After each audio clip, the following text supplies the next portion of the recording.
Good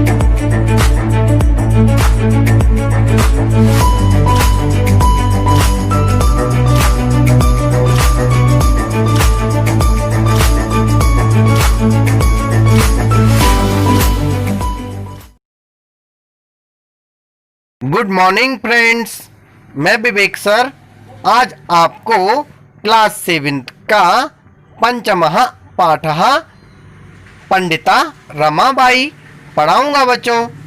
और आप सभी का स्वागत करता हूं हमारे YouTube चैनल संस्कृत भारत में। तो चलिए पंडिता रमाबाई के विषय में हम सभी जानते हैं और पढ़ेंगे। चलिए पढ़ते हैं, पाठ को शुरू करते हैं। स्त्री शिक्षा क्षेत्रे अग्रगण्या पंडिता रमाबाई 1858 तमे ख्रीष्टाब्दे जन्म अलभत। अर्थात स्त्री शिक्षा के क्षेत्र में सबसे पहले जिनका नाम आता है पंडिता रमाबाई, उनका जन्म 1858 ईस्वी में हुआ था।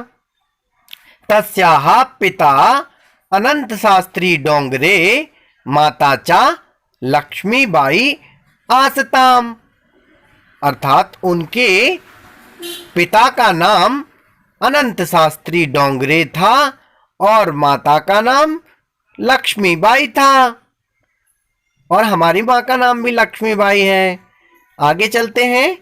तस्मिन् काले स्त्री शिक्षायाः स्थितिः चिंतनीया आसीत्।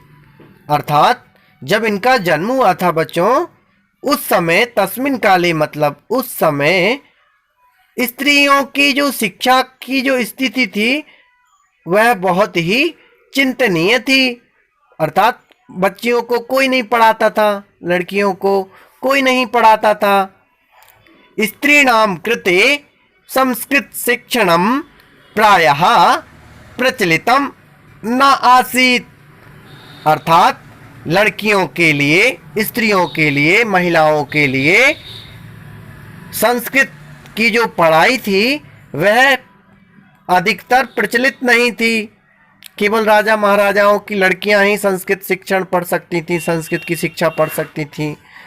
किंतु डोंगरे रूढ़िबद्धां धारणां परित्यज्य स्वपत्नीं संस्कृतम अध्यापयत्।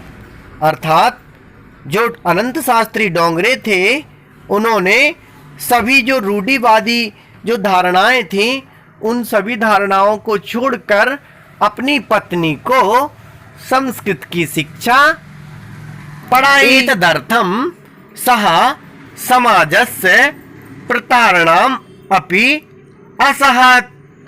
अर्थात एतदर्थम अर्थात इसके लिए भी सहायन वह समाजस्य प्रतारणाम अपि असहत मतलब समाज की प्रताड़ना भी सहन किए। मतलब जब उन्होंने अपनी पत्नी को पढ़ाया तो उसके बाद उन्हें लोगों ने भला बुरा कहना शुरू कर दिया था और उन्होंने फिर भी उन्होंने अपनी पत्नी को पढ़ाया। आगे पढ़ते हैं। अनंतरम रमा अपि स्वामातुः संस्कृत शिक्षां प्राप्तवती। अनंतरम अर्थात उसके बाद रमाबाई भी अपनी माता से संस्कृत की शिक्षा प्राप्त की। काल क्रमेण रमायाः पिता विपन्नः संजातः। अर्थात समय के अनुसार रमाबाई के पिता भी स्वर्गवासी हो गए। तस्याः पितरौ ज्येष्ठाः भगिनी च दुर्भिक्ष पीड़िताः दिवंगताः। तस्याः अर्थात उसकी बड़ी बहन और उसके चाचा जी का भी अकाल पड़ने से भूख के कारण स्वर्गवास हो गया।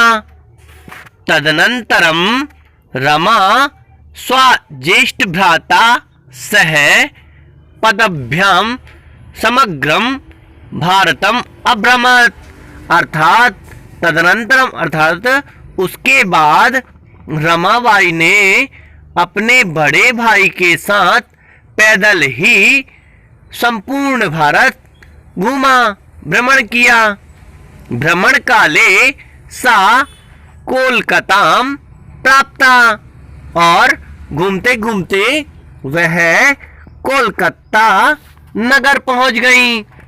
संस्कृत वैदुषेण शाह तत्र पंडिता सरस्वती चेती उपाधिभ्याम विभूषितः, अर्थात संस्कृत के विद्वानों के द्वारा वहां पर उन्हें पंडिता और सरस्वती की उपाधि से विभूषित किया गया या प्रदान की गई। तत्रैव सा ब्रह्म समाजेन प्रभाविता वेदाध्ययनम अकरोत्, और वहां पर ही उन्होंने ब्रह्म समाज से प्रभावित होकर वेदों का अध्ययन किया, वेदों की पढ़ाई की। पश्चात सा स्त्रीणाम कृते वेदादीनाम शास्त्राणाम शिक्षायै आंदोलनम प्रारब्धवती, अर्थात पश्चात अर्थात उसके बाद वह महिलाओं के लिए वेद और शास्त्रों की शिक्षा के लिए उन्होंने आंदोलन प्रारंभ कर दिया कि लड़कियों को भी वेदों का अध्ययन कराओ, शास्त्रों का अध्ययन कराना चाहिए। आगे देखते हैं 1880 तमे ख्रीष्टाब्दे सा विपिन बिहारी दासेन सह बांकीपुर न्यायालये विवाहम अकरोत्, अर्थात 1880 ईस्वी में विपिन बिहारी दास महोदय के साथ बांकीपुर जो न्यायालय था, उसमें उन्होंने कोर्ट मैरिज कर ली या विवाह कर लिया बच्चों, है ना।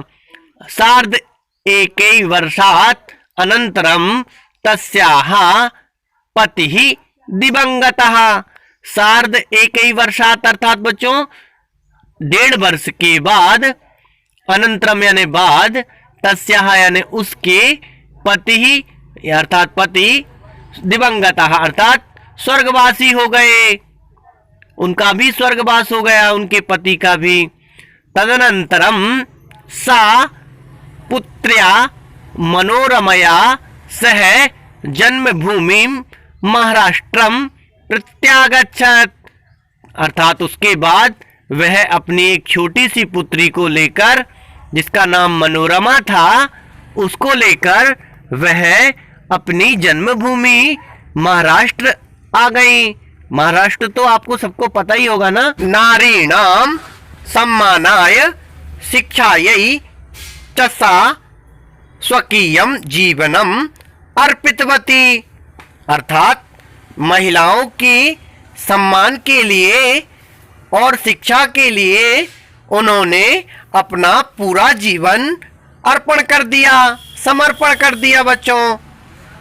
आगे देखते हैं हंटर शिक्षा आयोगस्य समक्षम नारी शिक्षा विषये सा स्वमतम प्रस्तुतवती, अर्थात जो एक हंटर आयोग बना था बच्चों, आप लोग सर्च करेंगे हंटर आयोग कब बना था गूगल पर तो आपको पता चल जाएगा।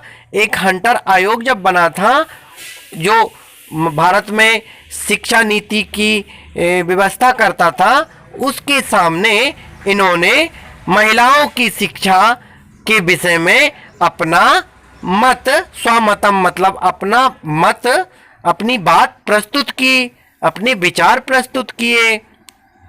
सा उच्च शिक्षार्थम इंग्लैंड देशम गतवती, सा अर्थात वह हाई एजुकेशन के लिए या उच्च पढ़ाई के लिए, जिसे हम कहते हैं ना इंटर के बाद या 12th के बाद जो पढ़ाई होती है कॉलेज की, वह पढ़ने के लिए यह इंग्लैंड देश चली गई। कौन चला गया बच्चों? रमाबाई। तत्र ईसाई धर्मस्य स्त्री विषयकै उत्तम विचारैः प्रभाविता जातः, तत्र अर्थात वहाँ ईसाई धर्म की जो विचार थे, जो महिलाओं के विषय में जो विचार थे, उत्तम विचार थे, अच्छे विचार थे, उनसे वह प्रभावित हुई। इंग्लैंड देशात रमाबाई अमेरिका देशम अगच्छत, अर्थात इंग्लैंड देश से रमाबाई अमेरिका देश आ गई। तत्र सा भारतस्य विधवा स्त्रीणां सहायतार्थम अर्थसंचयम अकरोत्, अर्थात वहाँ उन्होंने भारत में जो विधवा स्त्रियां रह रही थीं उनकी सहायता करने के लिए, उनकी हेल्प करने के लिए, मदद करने के लिए उन्होंने बहुत सारा पैसा इकट्ठा किया। अर्थ संचयम अकरोत्, अर्थ अर्थात पैसा। भारतम प्रत्यागत्य मुंबई नगरे सा शारदा सदनम अस्थापयत, अर्थात भारत में पुनः आकर, दोबारा आकर उन्होंने मुंबई नगर में शारदा सदन नाम का एक संस्था की स्थापना की। अस्मिन् आश्रमे निस्सहायः स्त्रियः निवसन्ति स्म, इस आश्रम में जो बेसहारा स्त्रियां रहती थीं। और आगे देखते हैं, तत्र स्त्रियः मुद्रण टंकण काष्ठकलादीनां च प्रशिक्षणम अपि लभन्ते स्म, अर्थात तत्र यानी वहाँ, स्त्रिया यानी स्त्रियां, वहाँ पर सभी स्त्रियां टाइपिंग और कढ़ाई बुनाई और जो लकड़ी के काम होते हैं जैसे डलिया वगैरह बनाना और खिलौने बनाना लकड़ियों के, उन सभी का प्रशिक्षण का लाभ लेती थी, अर्थात प्रशिक्षण सीखती थी। वहाँ पर जो महिलाएं रहती थी, निस्सहाय महिलाएं जो रहती थी, वह सभी वहाँ पर टाइपिंग, कढ़ाई बुनाई इत्यादि सभी काम सीखती थी बच्चों। परम इदम सदनम पुणे नगरे स्थानांतरितम जातम, पर वह जो सदन मतलब जो भवन था वह मुंबई से पुणे नगर में स्थानांतरित हो गया, ट्रांसफर हो गया। ततः पुणे नगरस्य समीपे केडगांव स्थाने मुक्ति मिशनम नाम संस्थानम तया स्थापितम, और वहां पर बच्चों पुणे नगर के समीप में ही एक पास में केडगांव नाम का एक स्थान है, एक जगह है, गांव है, वहां पर उन्होंने इस संस्था को स्थापित कर दिया और वहां इसका नाम क्या रख दिया, मुक्ति मिशन, है ना। इनके द्वारा मुक्ति मिशन उसका नाम चेंज कर दिया गया शारदा सदनम से। अच्छा आगे देखते हैं, अत्र अधुना अपि निराश्रिताः स्त्रियः ससम्मानं जीवनं यापयन्ति, अर्थात यहाँ अब भी जो बेसहारा महिलाएं हैं, जिनका कोई सहारा नहीं होता, ऐसी महिलाएं सम्मान के साथ आज भी यहाँ पर जीवन यापन करती हैं, अर्थात अपना जीवन यापन, अपनी रोजी रोटी कमाकर खाती हैं। आगे पढ़ते हैं बच्चों, 1922 तमे ख्रीष्टाब्दे रमाबाई महोदयायाः निधनम अभवत्, अर्थात 1922 ईस्वी में रमाबाई महोदया जी का निधन हो गया, अर्थात स्वर्गवास हो गया। सा देश विदेशानाम अनेकासु भाषासु निपुणा आसीत्, वह देश और विदेशों की अनेक भाषाओं को बोलने में निपुण थी। समाज सेवायाः अतिरिक्तम लेखन क्षेत्रे अपि तस्याः महत्वपूर्णम अवदानम अस्ति, अर्थात समाज सेवा के अतिरिक्त लिखने के क्षेत्र में भी उनका बहुत महत्वपूर्ण योगदान है। स्त्री धर्म नीति हाई कास्ट हिंदू वुमेन इति तस्याः प्रसिद्धम रचनाद्वयम वर्तते। अर्थात स्त्री धर्म नीति और हाई कास्ट हिंदू वुमेन, इनकी दो प्रसिद्ध रचना है। इसी प्रकार शब्दार्थ देखते हैं बच्चों। आशा करता हूं आप सभी को पाठ समझ में आया होगा।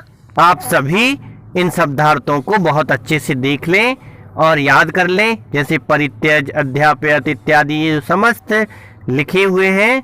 आप सभी अपनी अपनी कॉपियों में, अपने अपने नोटबुक में लिख लेंगे। और बच्चों आप लिखकर मुझे सेंड जरूर करेंगे।